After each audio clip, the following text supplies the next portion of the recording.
নমস্কার বন্ধুরা। আজকে রান্না করব শুক্তো। এখন তো গরমকাল পড়ে গেছে, তো শুক্তোটাই খুব ভালো লাগবে খেতে। বড়ি দিয়েছি, আলু, পেঁপে, কাঁচকলা, ডাঁটা, মানে যাবতীয় শুক্তোর যা মানে প্রয়োজন সেগুলোই দিয়েছি। দেখুন, উচ্ছেটা বেশি দিইনি কারণ তেঁতোটা খেতে একদমই ভালো লাগে না। জাস্ট সবজি খাওয়ার জন্যই শুক্তোটা হচ্ছে। আর এদিকে নিয়ে নিয়েছি কাঁচকলা, গাছের ডাঁটা, সজনে ডাঁটা, পেঁপে গাছের বেগুন, মানে প্রায় সব গাছে, শুধু আলুটা বাদ দিয়ে। আর মানে নিজের গাছের তৈরি। আর এদিকে নিয়েছি তার সঙ্গে সর্ষে বাটা। ওভেনে কড়াইটা বসিয়ে দিয়ে গ্যাসটাকে জ্বালিয়ে নিলাম। প্রথমেই দিয়ে দিচ্ছি সবার প্রথমে বড়ি, ফুল বড়ি, খেসারির ডালের ফুল সেটাকে একটু ভালো করে ভেজে নেব। একটু তেল দেব সামান্য পরিমাণে। তেলটা দিয়ে একটু লাল লাল করে ভেজে নেব বড়িটাকে। ব্যাস, বড়িটাকে আমার ভাজা হয়ে গেছে, তুলেও নিয়েছি। আবারও কড়াইতে তেল দিয়ে দিয়েছি। সবার প্রথমে আলুটা ভেজে নেব।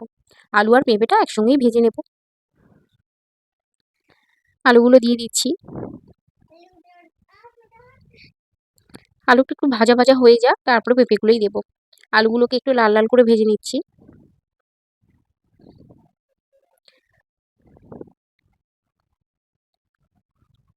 আর সত্যিই শুক্তো একটু মিষ্টি মিষ্টি স্বাদের হলে বেশি ভালো লাগবে শুক্তোটা। আর এই সময় অনেকের বাড়িতেই শুক্তো হয়, তবে অনেকেই দুধ দেয় শুক্তোতে। আমি আর কিছু দেবো না দুধ টুধ, এমনি সিম্পলভাবেই করছি। দেখুন, লাল লাল করে ভাজা হয়ে গেছে, তুলে নিলাম আলুগুলোকে।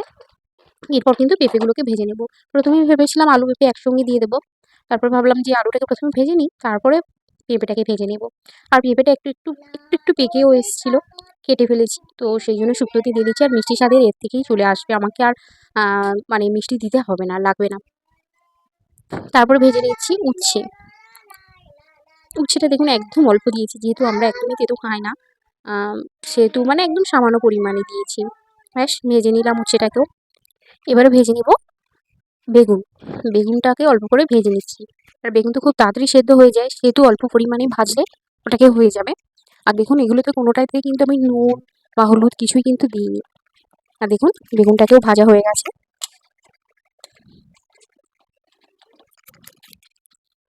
এবার দিয়ে দিয়েছি আবারও তেল দিয়ে একটু কাঁচকলা দিয়ে দিলাম। আর কাঁচকলাটাকে আর আলাদা করে ভাজিনি, তার সঙ্গে একার সঙ্গেই সজনে খাটাগুলোকেই দিয়ে দিলাম। দিয়ে একটু ভালো করে ভেজে নিচ্ছি। ব্যাস, ভেজে নিয়ে তোলা হয়ে গেল। এবারে সবগুলো কিন্তু সবজি ভাজা হয়ে গেছে।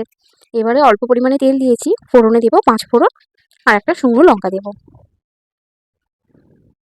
শুকনো লঙ্কাটা কালোই হয়ে গেছে। আর দেখুন, সব সবজিগুলোকে একসঙ্গে দিয়ে দিচ্ছি। আর আমার সত্যিই শুক্তোটাকেই সবজি খাওয়ার জন্যই আমার বেশি ভালো লাগে। এমনি থেকে সবজি খুব একটা ঝোলে ভালো লাগে না, কিন্তু এই শুক্তোটা করলে বেশি ভালো লাগে। আর ভালো করে একটু অনেক ভালো করেই ভাজা হয়ে আছে, আর একটু অল্প পরিমাণে ভাজলে কিন্তু আমার হয়ে যাবে। এবারে কিন্তু আমি সবকিছু দিয়ে দেবো, মানে হলুদ গুঁড়ো, লবণ সবকিছুই দিয়ে দিলাম অল্প পরিমাণে। দিয়ে ভালো করে নাড়াচাড়া করে নিচ্ছি। ব্যাস, অলমোস্ট কিন্তু হয়ে গেছে। এবার দিয়ে দেবো কিন্তু অল্প করে জল, দিয়ে কিন্তু চাপা দিয়ে দেবো, কারণ এগুলো অলরেডি সেদ্ধ হয়ে আছে, তাই খুব সামান্য পরিমাণেই জল দিলে কিন্তু হয়ে যাবে। আর দিয়ে দেবো কিন্তু সর্ষে বাটা, আগে থেকে যে সর্ষেটা বেটে রেখেছিলাম সেটাকেই দিয়ে দেবো।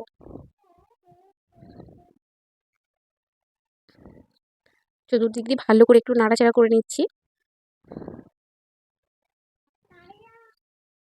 ব্যাস, এবার একটু সর্ষে বাটা দিয়ে চাপা দিয়ে দেবো কিন্তু। অনেকে সর্ষে বাটার সঙ্গে দুধও দেয়, অনেকে গুলে, অনেকে লাবানোর আগে ঘি দেয়। আমি এখানে কিচ্ছু দেবো না, জাস্ট সিম্পলভাবেই করছি। দেখুন, খুলে দেখছি একদম সেদ্ধ হয়ে গেছে অলমোস্ট। আর ঝোলটাও অনেকটা, জলটা মরে গেছে। আর কিছুক্ষণের অপেক্ষা। দেখুন, সেদ্ধ কিন্তু অলমোস্ট হয়ে গেছে। আর দেখুন, আমি কিন্তু বড়ি কিন্তু দিইনি, বড়িটা এবারে দেবো বড়িটা। আর বড়িটা সেদ্ধ হতে তো বেশি টাইম লাগে না এটা। বড়িটা খুব তাড়াতাড়ি হয়ে যাবে বড়িটা সেদ্ধ।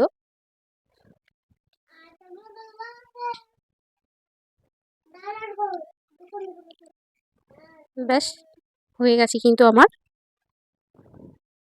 শুক্তো। এবার কিন্তু নামিয়ে নিয়েছি। দেখুন, খুব সুন্দর কালার এসছে, একটা সাদা কালার, খুব লালচে কালার নয়, হোয়াইট কালার এসছে, খুব সুন্দর। আর খেতেও দুর্দান্ত হয়েছে একদম। আর এবারে করে নেব গরমে টক। এটা পুটকি চিংড়ির টক। আর দেখুন, কড়াইটাও বসিয়ে দিয়েছি। আর এদিকে দেখুন, পুটকি চিংড়িগুলো ভালো করে কেটে ধুয়ে নিয়ে নিয়েছি, তাতে দিয়ে দিচ্ছি লবণ আর হলুদ দিয়ে ভালো করে। আর এদিকে দেখুন, তেঁতুলটা গুলে নিয়েছি।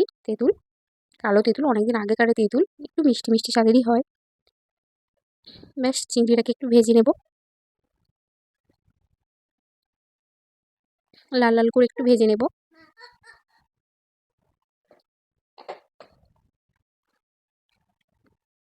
আর একটু তেল দিয়ে দিলাম, চিংড়িগুলো তোলা হয়ে গেছে। আর দিয়ে দেবো ফোড়ন, অল্প পরিমাণে ফোড়ন দিয়েছি। দিয়ে চিংড়িগুলোকে দিয়ে দিলাম, দিয়ে এবার তেঁতুলের জলটা দিয়ে দিলাম, একটু ফুটবে। আর টক যত ফুটবে তার টেস্ট আলাদা রকমই হয়, ফোটাতে হয়, না ফোটালে ঠিক টেস্ট আসে না। আগে মানে তেঁতুলের যে টেস্ট সেটা আসে না, টক টক ব্যাপারটা ঠিক আসে না। ব্যাস দিয়ে দিলাম পরিমাণ মতন জল, আর খুব অল্প পরিমাণে কিন্তু লবণ দেব, আর হলুদ গুঁড়ো দেবো। ব্যাস এবার ফুটতে থাকুক।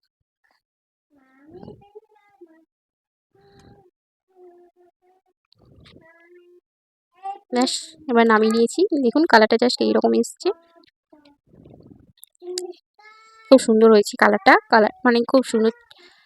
সবাই ভালো থাকবেন, সুস্থ থাকবেন, সকলকে ধন্যবাদ।